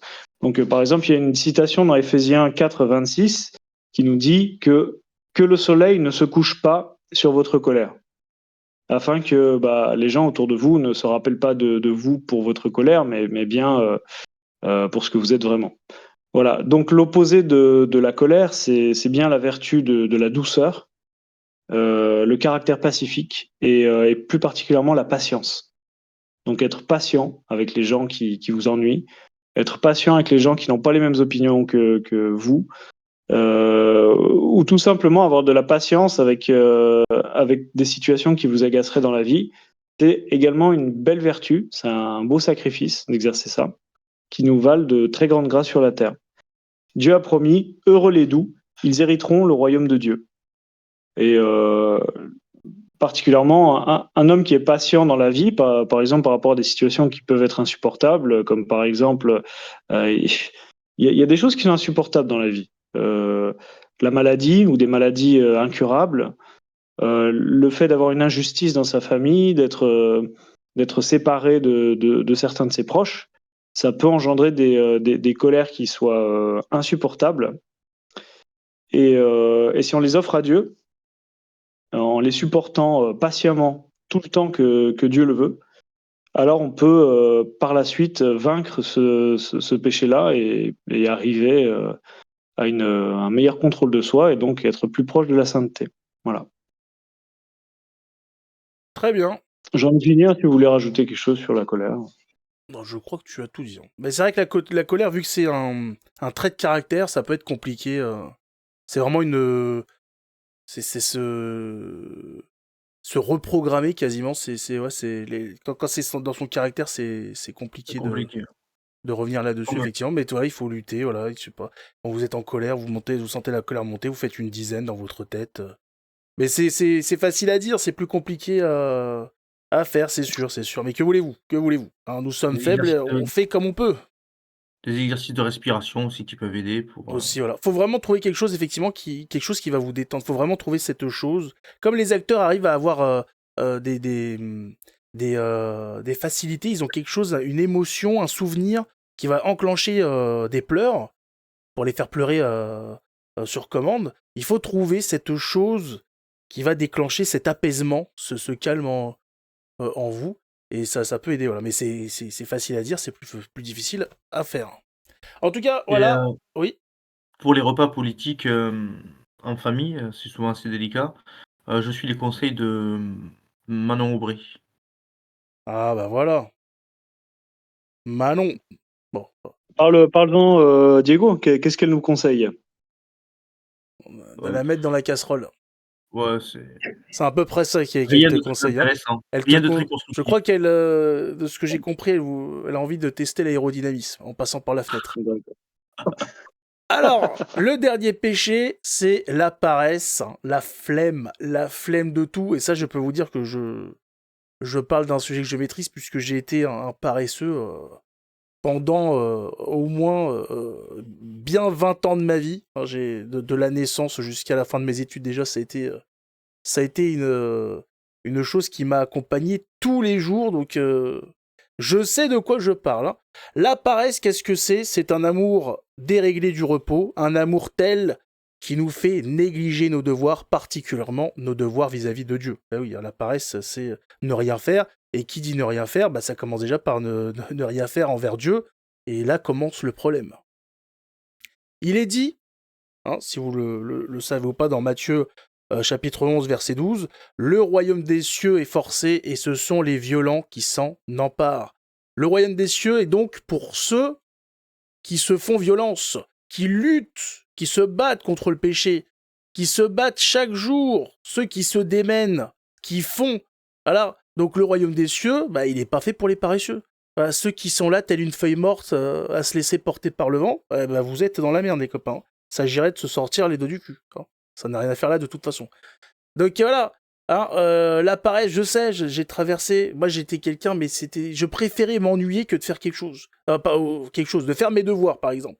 J'avais des amis. Une fois qu'ils avaient rien à faire, ils commençaient à faire leurs devoirs. Je dis, mais qu'est-ce que tu fais? Je me fais chier, je m'ennuie, je fais mes devoirs. Mais moi, c'était inconcevable, en fait.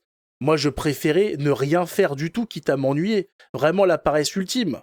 Voilà, je préférais m'ennuyer tant que je ne faisais rien. C'était maladif, parce que la paresse entraîne la paresse. Hein. Moins vous en faites, et moins vous en ferez. Et au contraire, plus vous vous sortirez dos du cul, et plus vous voudrez en faire, et ainsi de suite. Voilà. Dans les deux cas, c'est des choses qui s'entraînent, c'est une machine qui se lance, et il faut la lancer. À savoir que la paresse, c'est une enfance à notre Seigneur, qui s'est, lui, incarné, qui a souffert pour nous, et donc ne pas faire ce qu'il nous a demandé, alors le peu qu'il nous a demandé, c'est une offense. C'est une offense contre lui. La paresse nous fait négliger notre devoir, à commencer par celui de la reconnaissance envers notre Seigneur. On ne nous a pas demandé grand-chose. Hein, la messe le dimanche, de prier, le chapelet, tout ça, d'aller aux fêtes obligatoires et tout. Ça va aller. On vous demande pas de vous faire flageller, de porter une croix jusqu'au Golgotha, et ensuite de vous faire crucifier. Donc, voilà, le minimum. Et puis ensuite, on commence à se rajouter petit à petit des choses, jusqu'à avoir une journée bien remplie, et d'arriver le soir dans son lit, et de dire merci Seigneur de cette journée, et merci de m'offrir ce repos, et vivement demain qu'une nouvelle journée commence, pour vous servir. Voilà. On a après ce sommeil réparateur qui est réconfortant, parce qu'on s'est donné toute la journée. La paresse va engendrer en plus la torpeur, qui engourdit l'âme, et qui conduit en plus à l'inaction. Donc c'est ça, c'est un... Voilà. Moins vous en ferez, alors je peux vous dire que au final c'est limite si même le corps aura pas la flemme de respirer au bout d'un moment. Donc il faut faire attention quand même. Hein. Si ça va jusque là, c'est fini après. Hein. Donc voilà, donc ça engendre l'inaction totale, qui engendre bien évidemment ensuite la lâcheté, parce qu'on arrive à un tel niveau de paresse qu'on en devient carrément lâche. Voilà, on a peur de faire quelque chose, on craint de faire quoi que ce soit, et donc après ça devient maladif en fait. Hein. On est à un stade où on n'entreprend plus rien du tout, par flemme, par peur, par crainte, parce qu'on a rien fait depuis X temps. À savoir que pour lutter contre ça, il faut le seul moyen de combattre ça, c'est de se lancer dans des activités. Alors on peut commencer par des activités spirituelles, voilà. On se lance, par exemple, on s'engage à faire des prières. On va voir dans sa communauté religieuse s'il y a des choses à faire. Il y a toujours, nous, par exemple, des fois, on nous propose d'aller dans des sanctuaires, dans des églises un peu ou des chapelles un petit peu éloignées des villes pour aller les réparer, les nettoyer, tout ça, voilà, il y a toujours des choses à faire. Et petit à petit, voilà, à force, surtout quand on s'engage auprès de gens, si on est quelqu'un d'un peu près sérieux, une fois qu'on s'est engagé, on y tient, même si d'un coup, voilà, au dernier moment, on se dit, finalement, j'aurais pas dû, mais on s'est engagé, on y va, et petit à petit, voilà, on rencontre des gens en plus, voilà, qui proposent après une sortie, ici et ça, et puis petit à petit, on s'en rend pas compte, et la journée est bien chargée, et on est bien content. Voilà. Qu'est-ce qu'on peut faire aussi par rapport à la paresse? C'est se trouver un but dans la vie aussi. Voilà, ça dépend après, voilà, ça dépend quel niveau vous en êtes. Si vous êtes au chômage, au RSA ou quoi, bah, c'est trouver un travail. Euh, je sais pas, trouver une bonne femme, hein, se trouver une femme, des enfants. Je veux dire qu'avec des enfants, la paresse, vous pouvez l'oublier à tout jamais. Voilà, c'est Négliger négliger son apparence physique, Gabriel, aussi. Se négliger son apparence physique. c'est ça, oui, c'est vrai. Après, il y a des gens qui sont paresseux, mais qui ont pas le physique qui en pâtit. Hein. Ça dépend après le métabolisme. Mais bien évidemment aussi, voilà, s'occuper un petit peu de son physique, s'entretenir. euh, et après, qu'est-ce qui peut être fait après? Voilà, après, c'est on va à l'église tous les dimanches, on va aux fêtes, euh, et petit à petit, vous verrez que sans vous rendre compte, vous aurez quitté cet état de paresse et vous en serez bien heureux parce que au final, on profite pas de sa journée quand on est paresseux parce qu'on se dit de toute façon, j'ai toute la journée pour faire ce que je veux, j'ai Ne demain pour faire jamais ce que je remettre à veux. demain ce qui peut être fait aujourd'hui. Voilà, j'ai après-demain, donc au final, oh ça je le ferai demain. Mais même des trucs futiles, par exemple, jouer à un jeu vidéo, je dis, oh, dans la flemme de jouer, de toute façon je peux jouer demain. Et au final, en fait, dans cet état de paresse, on ne fait plus rien. Et, et ça devient n'importe quoi. Alors que quand on se lance, quand on est comme ça occupé, qu'on a d'un coup 1 heure de libre ou quoi, eh ben on utilise cette heure pour je sais pas, pour aller lire un livre, pour aller jouer à un jeu vidéo ou quoi. Là, on emploie son temps correctement parce qu'on sait que le temps est précieux, qu'on a des choses à faire, et donc on ne perd pas du temps à se dire, bon ça je le ferai demain. Non, là j'ai du temps, bah tiens, je vais l'utiliser pour faire ça. Hop, ah là j'ai 1 heure de libre, hop, 2 heures de libre, voilà. La paresse, ça n'entraîne pas un afflux d'activités, même futiles. Ça, au contraire, même les choses futiles, on ne les fait même plus. Il y a même des gens, ils arrivent à un niveau de paresse qui, quelque part, ça les sauve un peu, mais qui se retrouvent à avoir la flemme de faire un péché de luxure ou de gourmandise. La flemme d'aller jusqu'au frigo, flemme de. Hein, voilà. Donc des fois, voilà, mais bon, le problème c'est que c'est l'un dans l'autre. Enfin, c'est pas bon quand même, quoi. Et puis il y a un petit truc qu'on peut rajouter aussi sur la paresse, c'est que si on a bien dit que le père de tous les vices, c'est l'orgueil, la mère de tous les vices, c'est la paresse.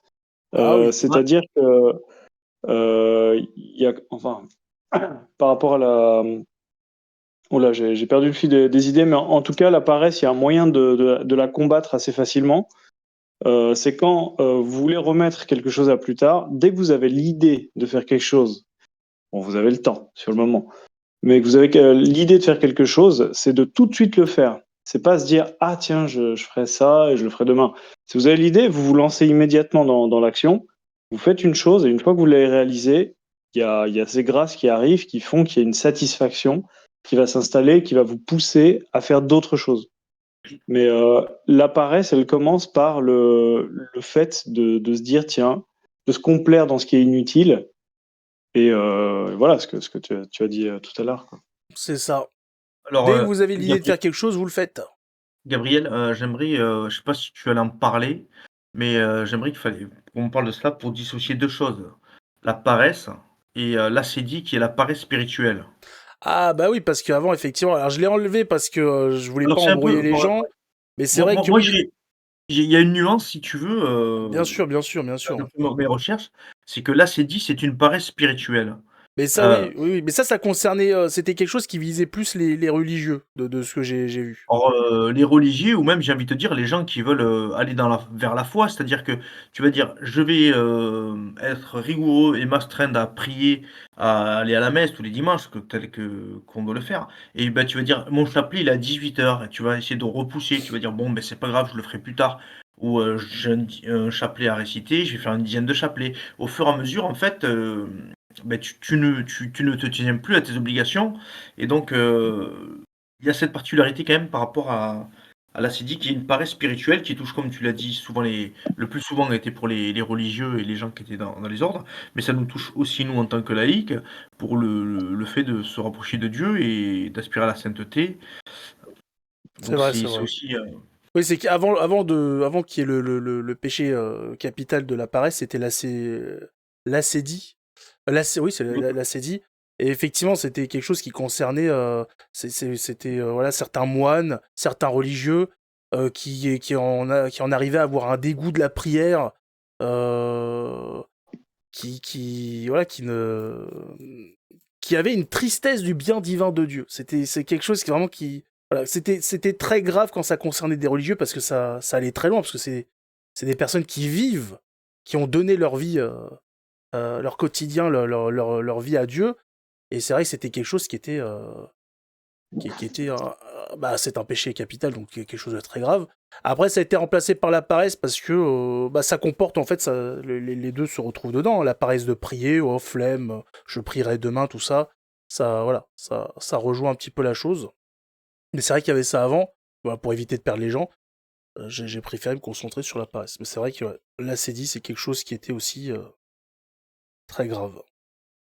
On a fait, voilà, je crois qu'on a fait le tour des péchés capitaux avec le moyen de s'en sortir. Comment lutter contre ces péchés. Donc on va pouvoir se donner rendez-vous pour la prochaine émission. Bon, on a fait le tout à job. fait, avec grand plaisir. Donc on vous souhaite encore une bonne année et puis on se donne rendez-vous la prochaine fois. Et il me semble que la prochaine fois, bah, on parlera quoi? Il y aura, j'imagine, l'épiphanie. Eh oui, tout à fait. Entre autres, eh oui, eh Les rois oui, mages. les rois mages qui arrivent. Eh oui, oui, oui. Donc effectivement, bah, on verra comment on organisera ça, si ce sera le thème principal ou pas. Bah, en attendant, en tout cas, merci de nous avoir écoutés, en espérant vous avoir aidé du mieux qu'on a pu. Si vous avez des questions, n'hésitez pas. Si vous voulez apporter des compléments, n'hésitez pas non plus. Et sinon, écoutez, on se donne rendez-vous au prochain épisode si Dieu veut. Et, euh, et pareil pour Mauritius et Diego, hein, on vous souhaite une bonne année, hein, et on Bonne se année donne à rendez-vous tous à la prochaine. et à la prochaine fois. Merci Gabriel et Merci Mauritius. beaucoup, Gab. Bonne Allez, soirée. merci. Ciao tout le monde.